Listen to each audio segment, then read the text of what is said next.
Today we are going to discuss the DLR application technique in Rockwell switches and the devices part 3. If you missed the part 1 and 2, please get into the playlist. Okay, in our Renewable System related channel. There we have created a playlist. Inside that each and every part we have explained. This part will be a useful session for you. Please listen to it. Okay. So what are the things that we are going to discuss in this part 3? How the DLR network is implemented in a different way. Okay. How a ring of devices looks like in the DLR, how it is created, how a ring of switches is created in the DLR, that is device level network, and how a ring of devices and switches are created in the DLR, and how a non-static devices are configured in the DLR using the different tools, and how the static level devices are configured in the DLR using the different tools, and how the static devices are configured in the DLR using the different tools as the ring participants. Okay. So in our discussions, we might be using the Z-tabs, we might be using the statics 5400 and 5800. These three examples we are considering in most of our discussions. Okay. So we have three different implementation techniques for the DLR. First one is the ring of devices, and the second will be the ring of devices and the switches, and third will be the ring of switches. What is this ring of devices? It will be the non-static configuration, and we have the ring in the devices, and the switches will be there in the ring of devices, and third, it is the purely ring which is being made using only the switches. So ring of devices, as you can see here we have a non-DLR device, that's the PC, HMI, okay. But as you can see here, apart from it, we have a proper devices. We have a VFDs, okay. We have the PLCs, and we have the RIO modules, okay, ANTR with the RIO modules. Okay, as you can see here, this Ethernet IP tap will act as a ring supervisor, and this can also be configured as a ring supervisor. This is a simple example of ring of devices. As you can see here, we have so many devices in it. So this is a simple example of a ring of devices. Okay, and next is the ring of switches. So in the ring of switches, as you can see here, this is something outside network. We have switch 1, switch 2, okay, we have switch 3, and all the other devices, example VFDs getting connected to this switch. We have the PLCs connecting to the network, okay, and as you can see here, the quantity of the switches are more. Through switches, so many devices are getting connected to the network. It is a simple example of ring of static switches, okay. A DLR, okay, can consist of DLR capable switches, okay. 3 microsecond speed it can able to operate, but limit one ring, okay.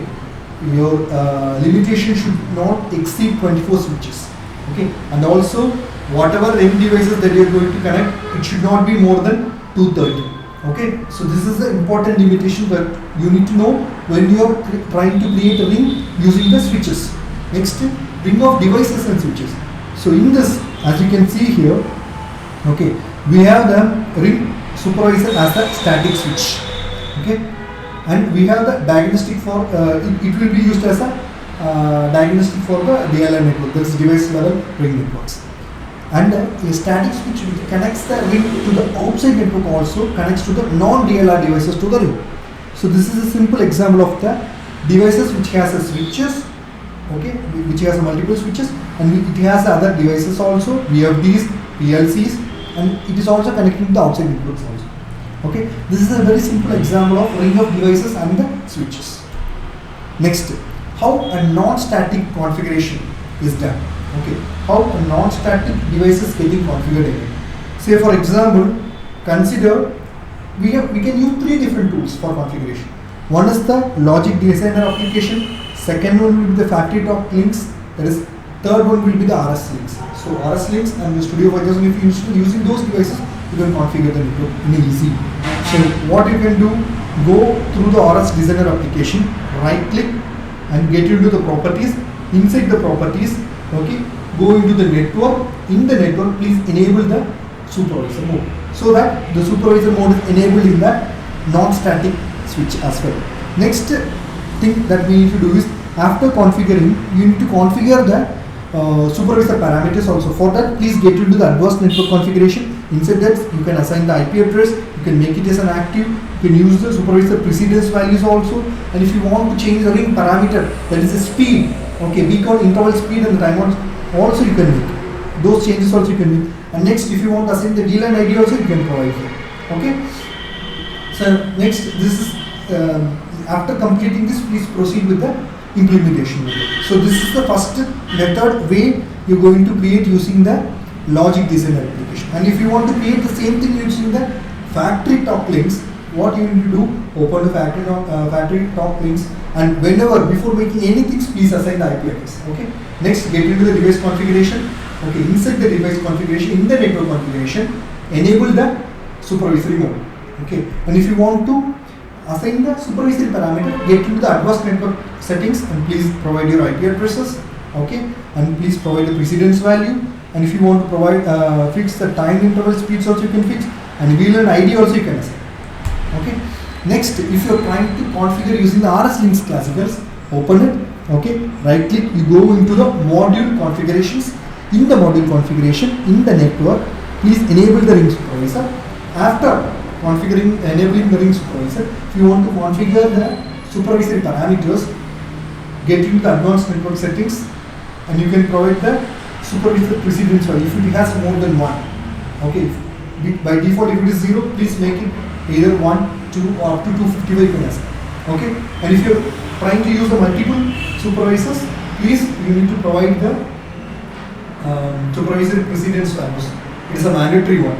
Next, if you want to assign the bigger intervals, timeouts also you can assign, and VLAN ID also we can assign. Here we have provided an example of 41. If you want to change it, you can change it. Okay. Next, so we had seen a simple example of non-static devices. Now let us get into the static devices. Okay. So for the static devices, we can use device managers, logic designer, and CLI, that is command line interface methods you can use. So this example, first let us try to know what is this device manager. Very simple. Open the Google Chrome. Okay. Open the web page. Provide the default IP, example 192.168.10.1. This example let us consider. If you open it, the kiosk will open. Inside it, try to access it using the username and the password. And after getting into the device, you can make all the configuration whatever you need. So that is a simple example of the device manager. Next is that using the RS links software also you can use. That is the example of the designer application. And next one is using the CLI application, that is command line interface, using the terminal windows. Okay, same like configuring a Cisco switches, you can configure these switches. So let us consider a simple example. We have 3 different switches. 3 are Statix 5400. Okay, so you assign the ring node as a 1, 2, and 3. Okay, and let us assign the ID to 10, 20, and 30, and let us assign the IP address to 192.168.10.1, 20.1, and 30.1. And see here, there is the biggest difference. So as you can see here in the DLR port, the port 5 and 6 will be assigned with the VLAN ID of 10, and the port 7 and 8 will be assigned with the VLAN ID of 20, and the 9 and 10 will be assigned with the VLAN ID of 30. So we have 3 different VLANs, 3 different pins, and we have 6 different ports which is being getting configured. So when you are configuring it, okay, go to the network. Okay, in the network, please enable the mode. What mode you need? By default, boundary will be there. If you want to make it a supervisory or whatever you want, you can please change it. Next, if you want to create a VLAN, okay, so try to press the button of VLAN. It will create. You assign the VLAN ID. Okay, and most importantly, please assign the IP address. It should be static. Okay, so as you can see here, ports also you can configure. Inside the ports, you go and add what are in the port 1, 2, 3, 4. What should be the VLAN ID, and in the other port, okay, what will be the VLAN ID? Those things you can configure in detail. Using this add and delete option, you can either add as well as delete the procured VLANs in it. Okay. For each ring, okay, enable the supervisory mode. Select the DLR ports. Okay, configure the primary and as well as the backup supervisor settings also. Okay, so this is the simple example of the ring one. As you can see here in the configuring DLR, as you can see here in the previous slide, here the mode was boundary. As you can see here now, we can make it as a supervisory. And what are the 2 ports we are going to use for DLR? 5 and 6. As you can see in the table, 5 and 6. Okay, ports are going to configure as a VLAN ID 10. So as you can see here, we can configure the VLAN ID to 10, and we are making it as a primary. Okay, we want to enable the redundancy also, you can do it. After this, press the submit button so that the configuration will happen automatically. will get complete. It's a basic step.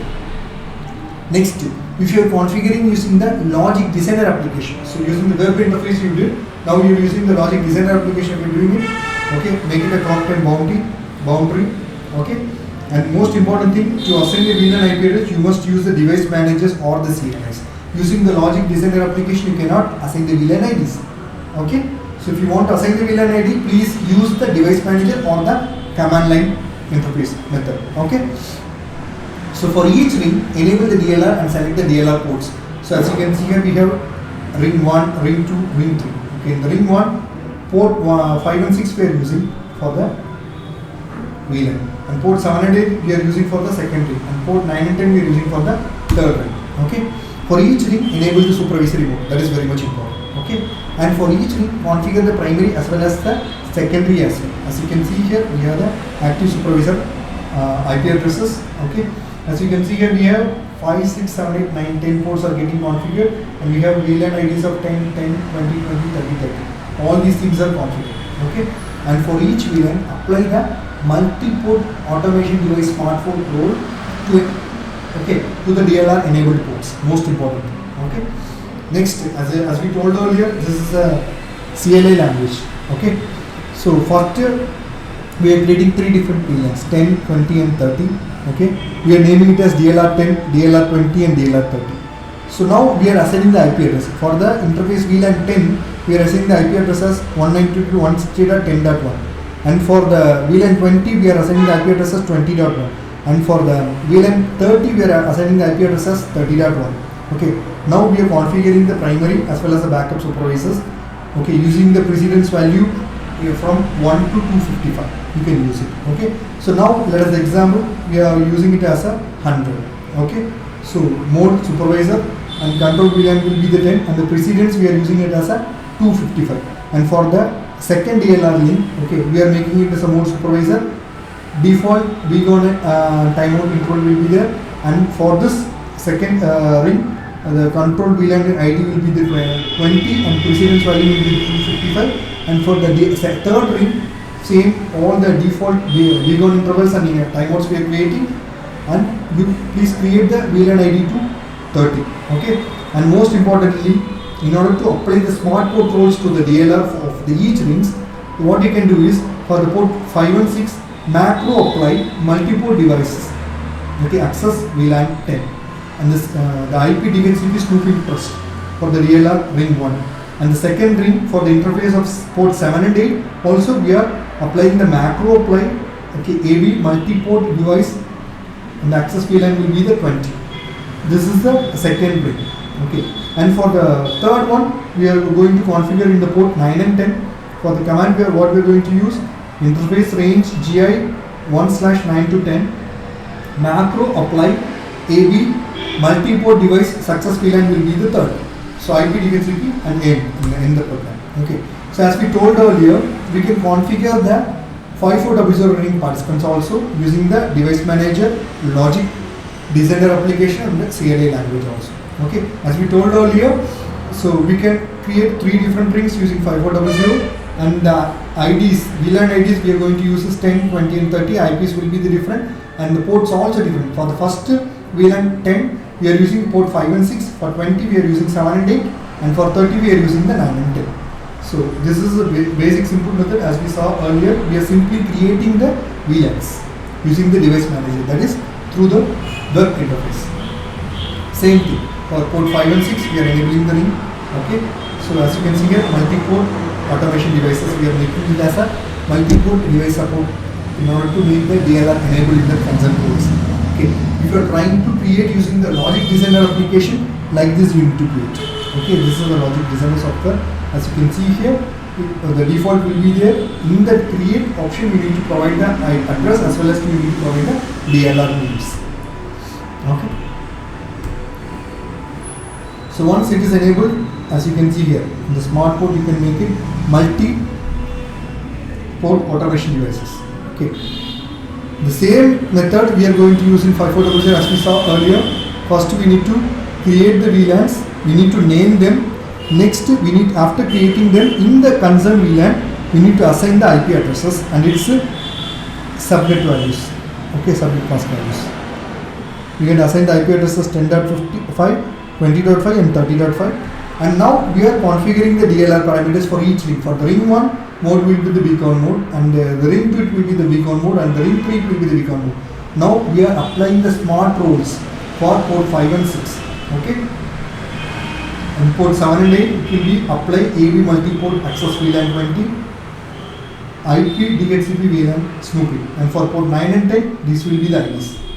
Thank you so much. Please subscribe to our channel and press the bell icon.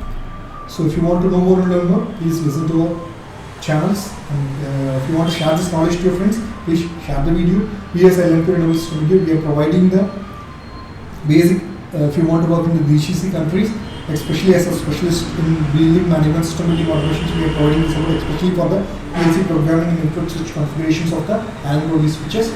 Okay, so basic training we are providing. On Fridays you can attend. Okay, based on this, we are running this especially for the working professionals who want to upgrade themselves and work on Fridays to get them updated with the latest technologies and existing network topologies which is being used. So we are providing trainings for Siemens, Albert and Delta, and solar basics also we are teaching. And most of all, if you want to know the building management system, building automation, so basics also we are providing. If you are a plan to work in the network stations, also we can able to support you. Send your inquiry to the LP Renewables, and these are our WhatsApp numbers. You can send your inquiry to this. Thank you so much. And we had this is not the end. These are one of the part. So we created them into 6 different parts. We created the places inside the place. Please access them and use them. Thank you so